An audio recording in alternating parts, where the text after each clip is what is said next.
Hey guys, what's up, and welcome to Women in the Photo Pit, a music photography podcast. My name is Boston, and I started this podcast to feature badass women concert photographers. In this week's episode, we are talking to Skylar Watkins, who is an incredible photographer and videographer based out of Philadelphia. Now, one of the reasons I wanted to talk to Skylar is she's incredibly talented.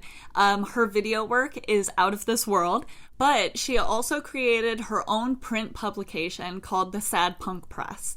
So not only do we talk about her concert photography, video work, we talk about what it takes to maintain your own publication and how to start it. She's got a lot of experience and advice to share, and I truly enjoyed talking to her, so I hope you guys enjoy this episode. By the way, this interview was originally done for my YouTube channel, so if you want to see a version of this where we're actually talking to each other via webcams, please head over to my YouTube channel. You can find it by just searching Boston Schultz. Okay, let's just jump right into this interview. Welcome, Skylar. Thank you so much for joining me today. I am so happy to have you on, and I talked to you a little bit about stuff that you've done, and I'm so excited to dive into it. But I just want to get started with having you introduce yourself, like how you got started in concert photography, in the music industry, like how long you've been doing it. Give us a high-level introduction of yourself. Sure. So I'm Skylar, obviously, and I do both photo and video. On the photo side of things, so I shoot mostly concerts, but I also do like fashion stuff. And then I shoot digitally and on film. I started photography. I got my first DSLR, I guess, in 2012. And back then, I just really wanted to be famous on Tumblr. And so super cringy photos. I started doing TikTok over the quarantine, and I did one of those TikTok glow up evolution things with my photography. 2012 to 2014, so bad. But I can laugh at myself, so it's whatever. I started shooting shows, kind of casually. I would just take my camera in to the shows that I like in 2015. That's when I first did a show. And then I didn't really get serious with concert photography until 2018. And then in 2018, I also run a magazine called Sad Punk Press. So I started that in 2018. On the video side of things, I go to school for film, so I'm in film school currently. My photo work, it's a lot of music stuff, live music at shows, and then music videos. But I'd also like to kind of branch into narrative work later on. Cool. I'm going to have to look up that TikTok after this. Yeah, just the sad punk _, just like my Instagram. I can send it to you. Nice. Yeah. I love how so many people have been I downloaded TikTok during the quarantine. I'm yeah, we all have. Yeah, we've been there. It's fine. I think everyone in the world caved at this point, so whatever. Cool. So before we get more into concert photography and how you do video and your publication and everything, I have a few quick questions for you. So do you shoot with a Nikon camera, Canon, or Sony, or another brand? So I switched to Sony this year. Oh.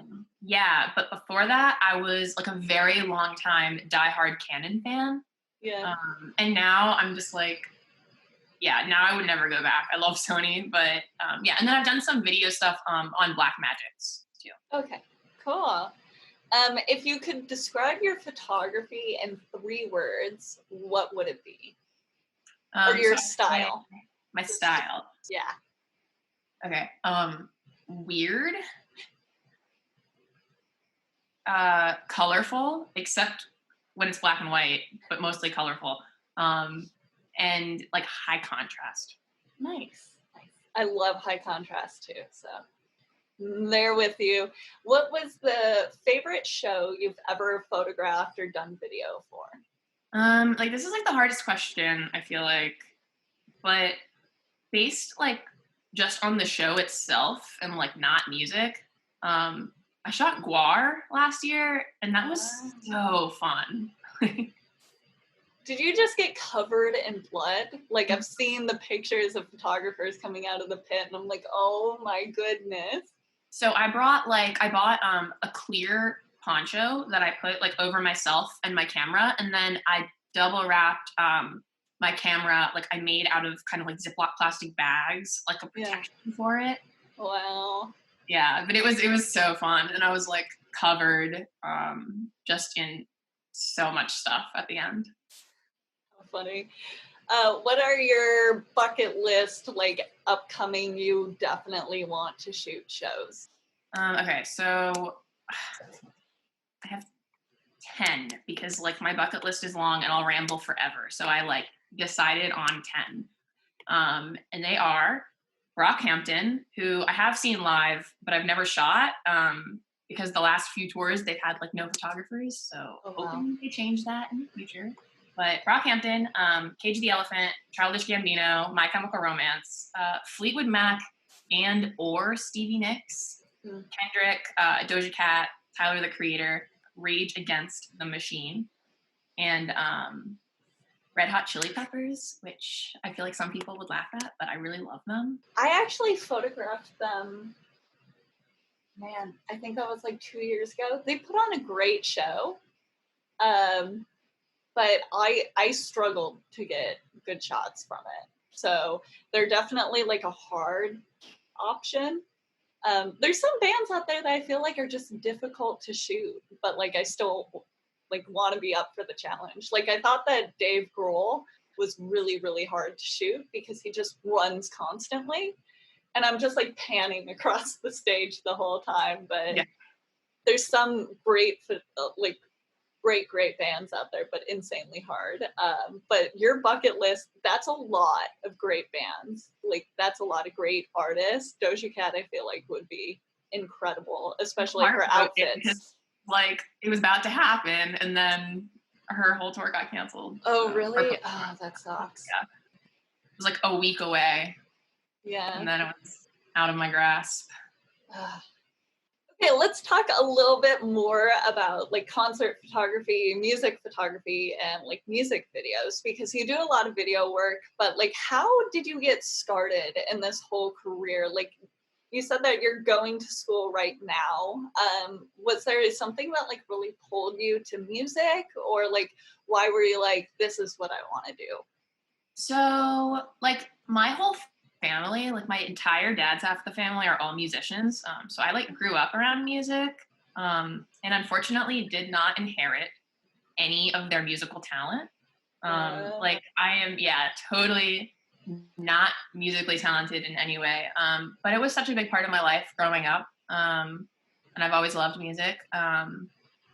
The first show I ever shot, it was the Growlers in Washington D.C. at the 9:30 Club, um, and yeah, I snuck my camera in. I was like a sophomore in high school, I think. I snuck my camera in, um, which I'm still really surprised that I did that because like it's actually a really hard venue to like sneak your camera into. I went back like a few weeks ago, or not a few months ago now.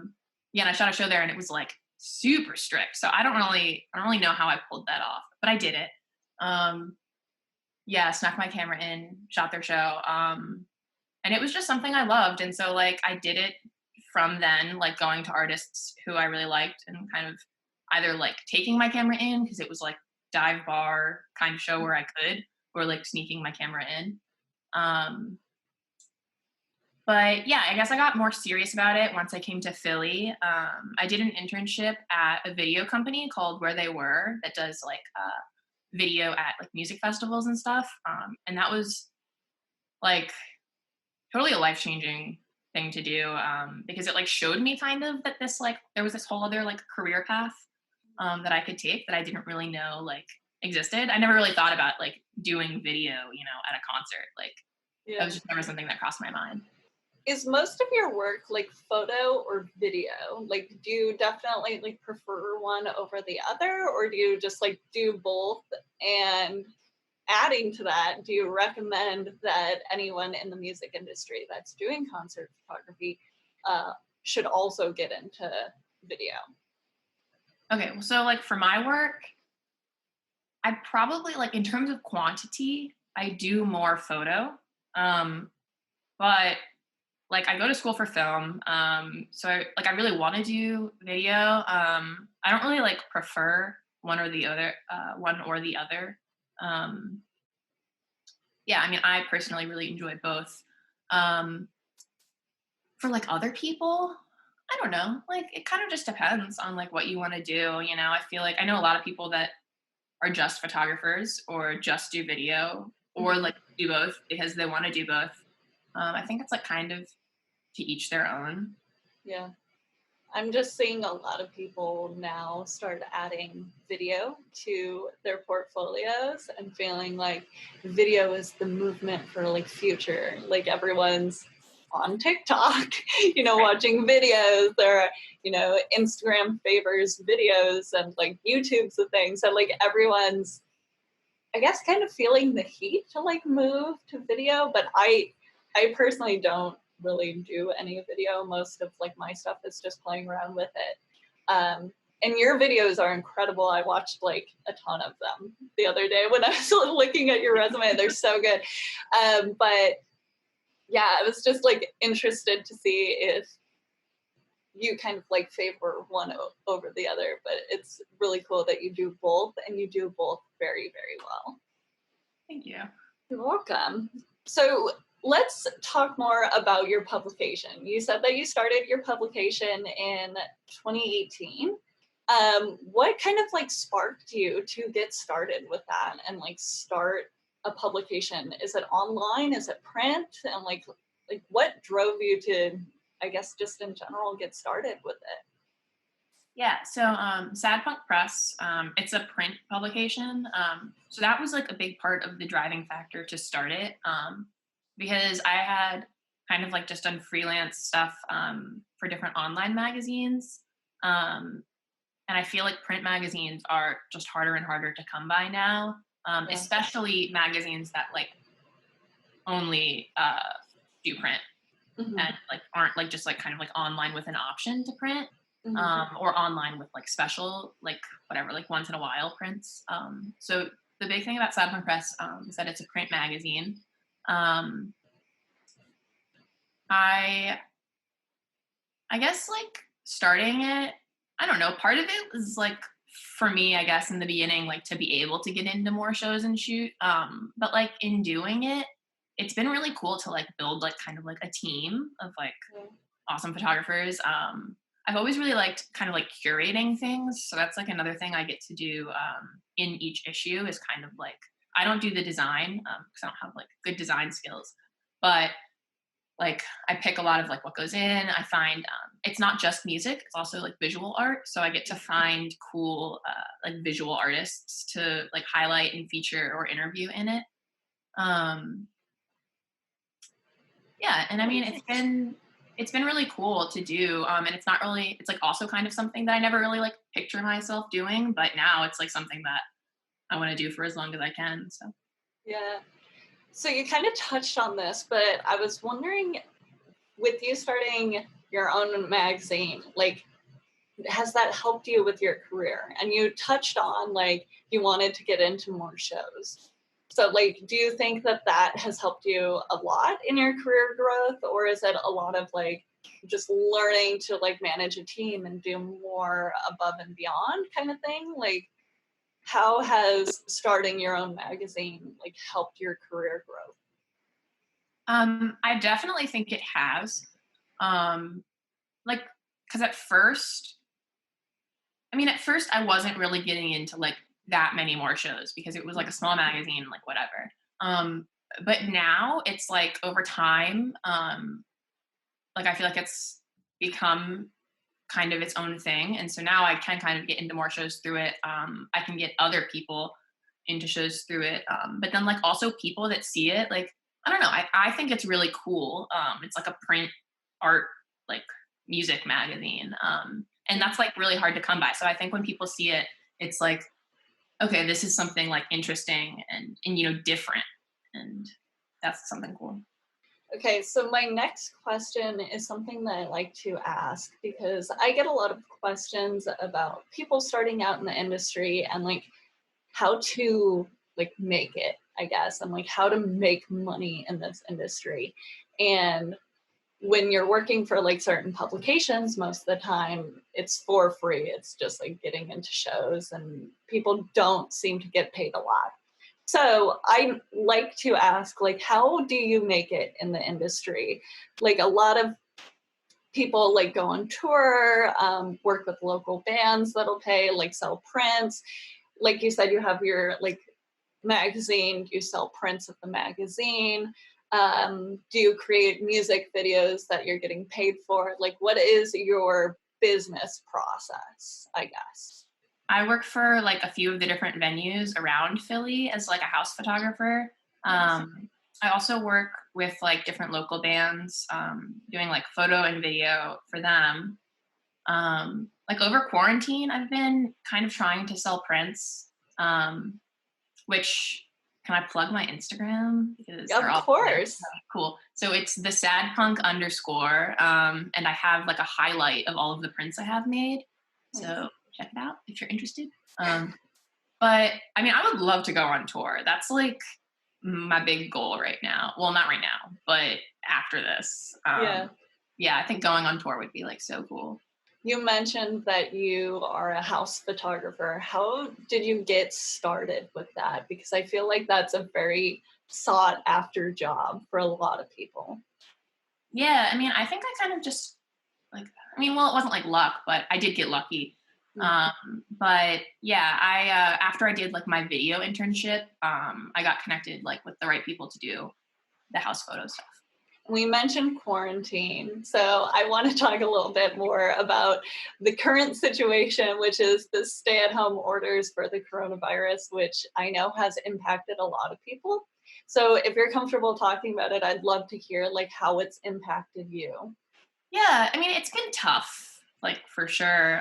Just because like it's like before quarantine, like I was going to 3 or 4 shows a week, probably. I mean, like literally, like the last day, like I was shooting shows up until that week and that day that like the stay at home order got implemented. So like the last show I shot was on like the 12th, which is like the day that like Live Nation and AEG and like everybody started canceling their tours pretty much. But that was like the show I shot was like a local show, so I was like I guess lucky to do that. But yeah, I mean it's been kind of tough, like not like having like a clear end, you know, and like not being sure like when music is going to start again.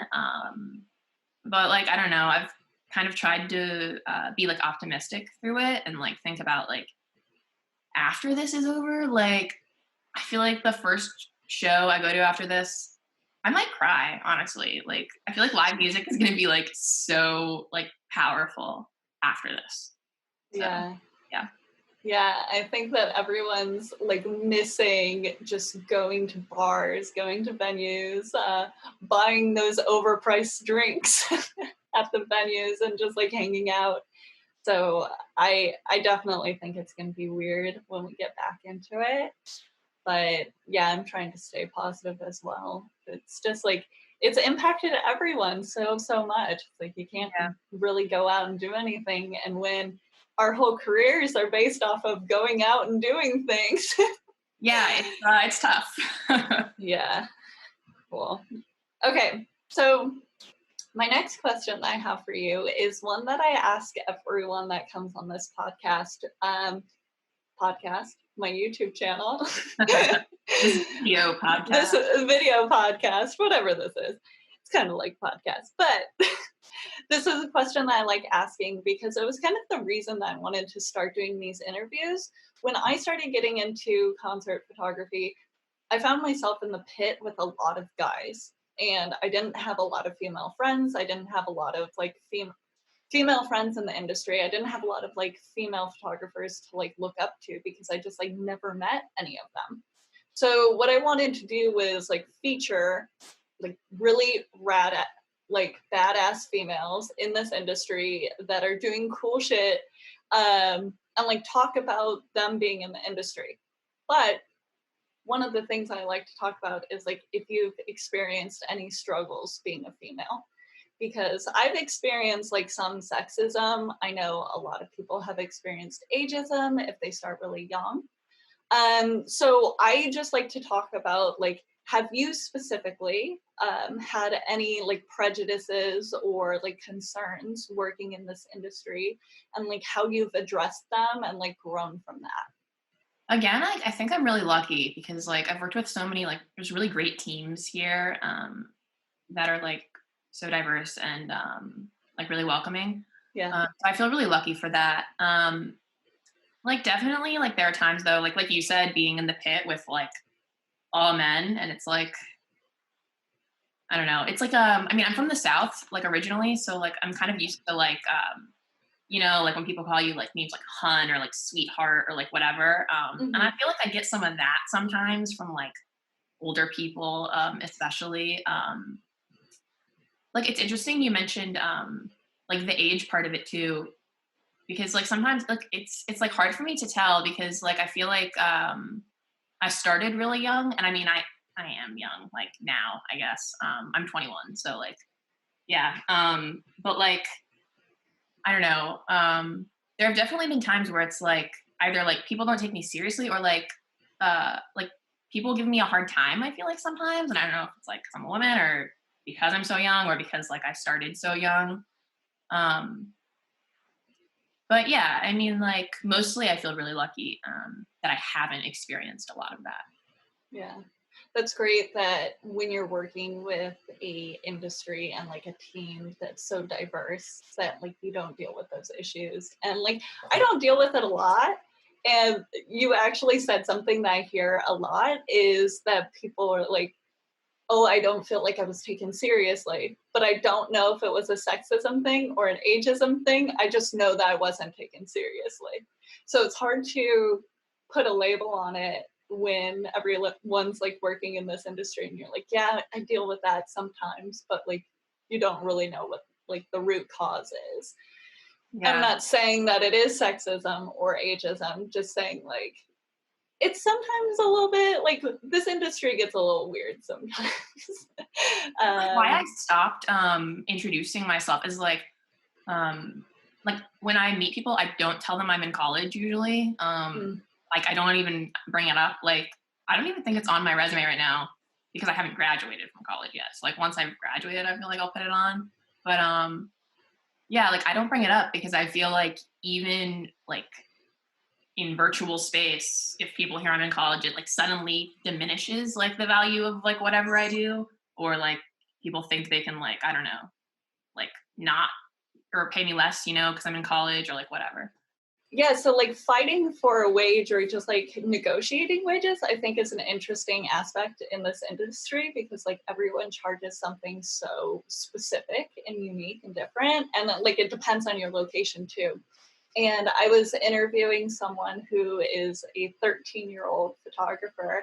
And I can only imagine like trying to negotiate a wage when you're like under the age of working, I guess, where like people would be like, oh, you need to make money on your own or whatever. It's like, how do you convince someone like, no, you still need to pay for my skills. Like I'm still working, I'm still doing this. I just think that it's really interesting. And I started concert photography when I was 21. So like I was already an adult, like hanging out at the bars and stuff. So I definitely like never really experienced the ageism part of it. But it's kind of interesting to talk about and like hear people that start so young and being like, yeah, I wasn't really taken seriously. I'm like, I can definitely understand, but it's really great that you haven't dealt with a lot of that. I love hearing that. That makes me happy. Last but not least, I always ask, like, is there a piece of advice that you've received that you would love to pass on to people in the industry or just starting out in the industry? Yeah. So I have two. The best pieces of advice I feel like I've ever gotten are like, firstly, never say no to a gig until you can. And then secondly, don't be an ass. And both of those pieces of advice were given to me by Garfinkel, who is an amazing concert photographer and like a mentor to me. So, yeah. Nice. Don't be an ass is a good one. Like, this whole industry is about connections. You never know who, like, you're being rude to, I guess. Yeah. And I mean, for like life too. I don't Just know. life, yeah. Everything. Like, don't be an ass. I don't know. Yeah. Love it. Okay, can you shout out your Instagram, social media, and everything again? Like, where can people find you and follow your work? Yeah, so Instagram, Twitter, and TikTok, I'm the sad punk _. Facebook, if you're on Facebook, like I'm Skylar Watkins Media. And then Sad Punk Press is just Sad Punk Press on everything. Nice. Cool. So I will include all of those links below this video. So everyone watching, feel free to go check those out. Go send Skylar some love. Thank you so much for being on my series today. I love talking to you, and I think that you gave a lot of good advice. So everyone, don't be an ass. And thank you so much for joining me. And yeah, enjoy the rest of your day. Thank you so much, Skylar. Thanks for having me. No problem. Bye. Hey guys, it's Boston again. I just wanted to say thank you so much for listening. I would really love it if you shared this podcast with your friends and other photographers that you think would get great advice from it. I really appreciate your support, and subscribing to my podcast and listening to it and sharing it with other people really helps me to continue on this journey, interviewing and featuring other women in the music industry. So thank you again for listening, and I'll see you in the next episode.